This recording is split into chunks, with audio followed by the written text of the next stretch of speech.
पंचशील नगर भोपाल से संजय जैन नमोस्तु निवेदन करते प्रश्न पूछ रहे हैं।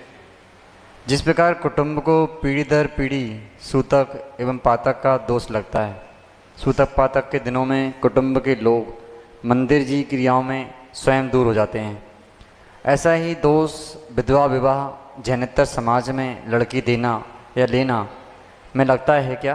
कृपया समाधान करें।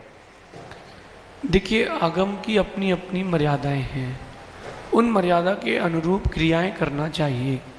अगर किसी ने विजाति विवाह कर लिया अथवा विधवा आदि विवाह कर लिए, अब उनके लिए आचार्य ही प्रायश्चित देते हैं, उसका साधुओं के लिए कोई अधिकार नहीं है। साधु भगवान का इसमें कोई अधिकार नहीं। आचार्य उनकी परिस्थिति समझेंगे और उनके लिए रास्ता खोलेंगे। अगर अन्य जाति विवाह जो हो गया है उसमें भी अगर उच्च जाति होगी तो उसको जैन दर्शन में आने का पूरा अधिकार है, क्योंकि आगम में लिखा है कि क्षत्रिय वैश्य और ब्राह्मण तीनों वर्गों से दिगंबर मुनि आहार ले सकते हैं। लेकिन उस प्रक्रिया के अनुसार जो मर्यादा लिखी है, जो उसका फॉर्मेट लिखा है, उसको जैन दर्शन स्वीकारना पड़ेगा। और भी बहुत सारी कंडीशंस लिखी हुई हैं, उन सारी कंडीशंस के साथ साथ काम करेंगे तो काम बन सकता है। और बाकी प्रायश्चित आदि जो विशेष है वो आचार्य ही बताएंगे। औरंगाबाद से वैशाली जैन नमोस्तु निवेदन करते प्रश्न पूछ रही हैं। अपना जीवन सात्विक कैसे बनाएं? कृपया समाधान करें। देखिए, जीवन की सात्विकता और असात्विकता हमारे ही हाथ में है। जन्म मरण निश्चित है और जीवन में सात्विकता बनाना ये हमारा पुरुषार्थ है। भोजन शुद्धि, भाषण शुद्धि और मन की शुद्धि, ये तीन चीज़ें आपके जीवन को सात्विक बनाती हैं। कई लोगों को मैंने देखा, उनके चेहरे सुंदर हैं, नाम अच्छे हैं, लेकिन दिल अच्छा नहीं है। दिल अच्छा नहीं है।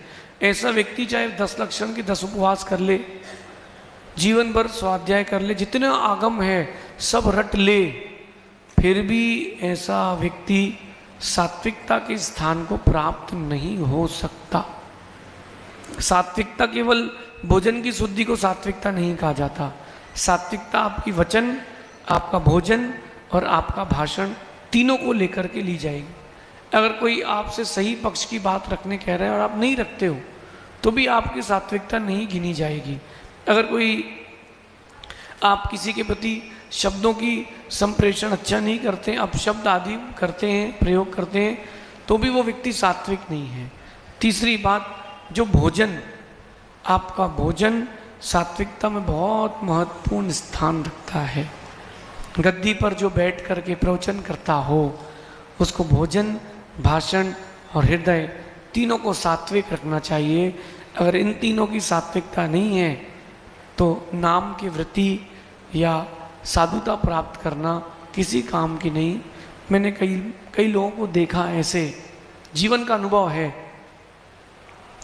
कि उनके मन में कुछ होता है, बाहर कुछ होता है।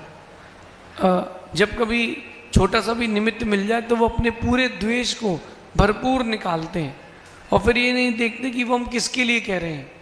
स्वयं की चर्या कैसी है और दूसरों के लिए कैसा कह रहे हैं, ऐसा कोई सात्विक नहीं, ये तो ढोंग का जीवन है। नीतिकार कहते हैं सात्विक जीवन जिए, ढोंग का नहीं ढंग का जीवन जिए।